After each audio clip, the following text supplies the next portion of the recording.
Anshu sir, आज लगता है रैपिड फायर करना पड़ेगा, समय की थोड़ी कमी है जल्दी से। पहले तो आईएफएल फाइनेंस देखिए सर, एक समय तो 10% हो गया था इसमें मूव, अभी 6% के आसपास की तेजी है। वॉल्यूम्स बहुत शानदार है सर, इसमें धमाकेदार वॉल्यूम्स हो रहे हैं। क्या इंस्टीट्यूशंस का बाइंग इंटरेस्ट दिख रहा है इसमें? बिल्कुल दिख रहा है सर। अपसाइड थोड़ी सी बन सकती है इस स्टॉक में। बट एक चीज याद रखिए कि ये गोल्ड प्राइसेस बढ़ने की वजह से थोड़ा सा ट्रैक्शन ज्यादा मिला है। इस वजह से अगर ब्रेकआउट मिल जाता है 485 के ऊपर, तो स्टॉक में एक 532 रुपए तक की अपसाइड मिल सकती है। और अगर नहीं मिलता है इस अच्छी न्यूज के बाद भी, गोल्ड प्राइसेस बढ़ने के बाद भी, तब फिर ये वापस से लिक्विडेशन में आएगा। नीचे एक गैप छूटा हुआ है 380 के राउंड, उसको फिल करने आएगा। तो ऑलमोस्ट मेक और ब्रेक जोन पे है। वीकली चार्ट पे अगर क्लोजिंग मिल जाती है प्रिसाइसली 484 के ऊपर, तो ब्रेकआउट कंफर्म होगा। अभी तो नहीं हो रहा है, ऊपर जाके नीचे आ गया है। ठीक है, ओके। एक तो सर बर्जन पेंट्स भी देखिए, इनमें भी आज हम देख रहे हैं कि सर रिजल्ट्स का इम्पैक्ट है। और आई थिंक मेरी आपसे ही बात हुई थी जब आप कह रहे थे कि सारे पेंट स्टॉक्स पर आप बुलिश हैं, और इसमें से उस दिन शायद बर्जर पेंट्स ही चला था जब आप कह रहे थे कि सारे पेंट्स पर स्टॉक्स पर हम बुलिश हैं, लेकिन बर्जर पेंट्स चल गया। तो बर्जर पेंट सर आज पॉजिटिवली रिएक्ट करता हुआ दिख रहा है, 5.5% का अप मूव है, अच्छा खासा वॉल्यूम राइज भी है। और अपसाइड है इसमें? नहीं सर, उस दिन हमारा फेवरेट पिक था एशियन पेंट्स और इंडिगो पेंट्स। तो इंडिगो पेंट आज भी चला है। बजट पेंट उस दिन सवाल था जो भी था, पिक हमारी इंडिगो पेंट्स थी, ये हमको इंडिगो याद है क्योंकि पेंट्स। हमने क्लाइंट्स को दिलाया भी है। तो इंडिगो पेंट्स थी, सेम बजट पेंट भी चला है। बजट पेंट अच्छा चला है। पेंट स्टॉक्स अभी भी अच्छे लग रहे हैं। बजट पेंट अपने स्विंग हाई के ऊपर नहीं टिक पा रहा है 522 के, बट इवेंचुअली 2-4 दिन लगा के ये इसके ऊपर टिक जाएगा। और टिकता है तो आपको करीब करीब 560 580 मिल सकता है। बट एज ऑलवेज इस जंक्शन पे आके मैं अब थोड़ा सा मिड कैप स्मॉल कैप के मुकाबले लार्ज कैप में ही ज्यादा इंटरेस्टेड रहूंगा। एशियन पेंट्स अगर नीचे 2180 पे आपने पूरा माल भरा है और कायदे से भरा है, तो आप धीरे धीरे हल्का करना स्टार्ट कर दीजिए। 2600 रुपए आ गया है। अगली रेजिस्टेंस जोन, पहली रेजिस्टेंस जोन आ गई है, दूसरी 2733 पे है, वहां थोड़ा सा और माल हल्का कीजिएगा। फिर 2830 के आसपास है, वहां और हल्का कीजिएगा। उसके बाद आपको ऑल टाइम हाई मिल जाएगा। तो as said, large cap stock 20-30% गिरने के बाद आपदा में अवसर खोजिए, आपको ऑल टाइम हाई मिलेगा। तो Asian paints all time high बहुत दूर नहीं रह गया, 15-20%, 15% रह गया है, आ जाएगा ऑल टाइम हाई। तो या इस जंक्शन पे आके मैं एशियन पेंट्स में रहना ज्यादा पसंद करूंगा। ठीक है सर, टाटा बाकी पावर। हाँ इंड हाँ। पेट्रो भी सर डे हाई पे आ रहा है। तो कल ही अपन ने डिस्कस किया था कि अगर आपदा में अवसर खोजना है तो एचपीसीएल, आईयूसीएल, बीपीसीएल में खोजना चाहिए। ठीक है। एक सर, आप वोडाफोन आइडिया भी देख लीजिए, इसमें अब खबर आ रही है कि नंबर्स के साथ साथ इनकी फंड रेजिंग के ऊपर भी विचार होगा, फिर से स्टॉक चलने लगा अच्छे खासे वॉल्यूम्स के साथ।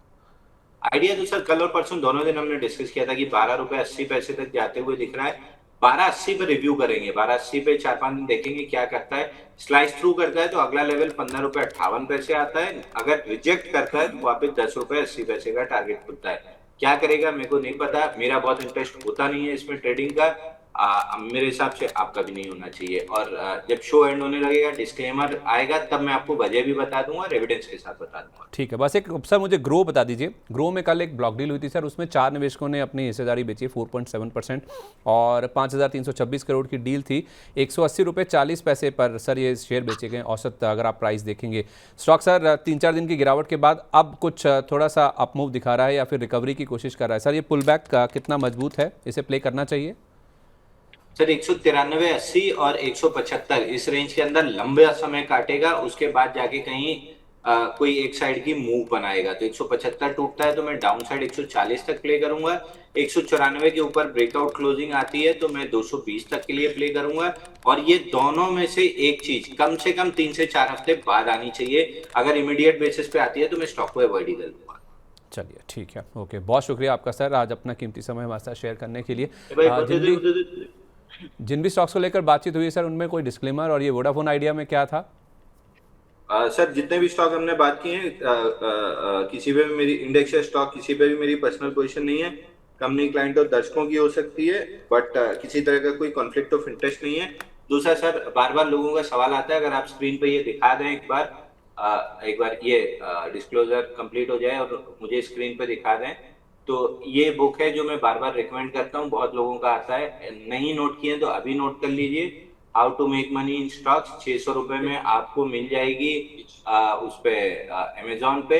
इसका अगर पेज नंबर 149 खोल के आप पढ़ लेंगे तो यहाँ पे आपको मिल जाएगा ये व्हाट इज ओवरहेड सप्लाई। तो आपको ये समझ में आ जाएगा क्यों बाइंग क्लाइमेक्स वाले स्टॉक्स या गिरे हुए स्टॉक्स में मेरा बहुत ज्यादा इंटरेस्ट नहीं होता है।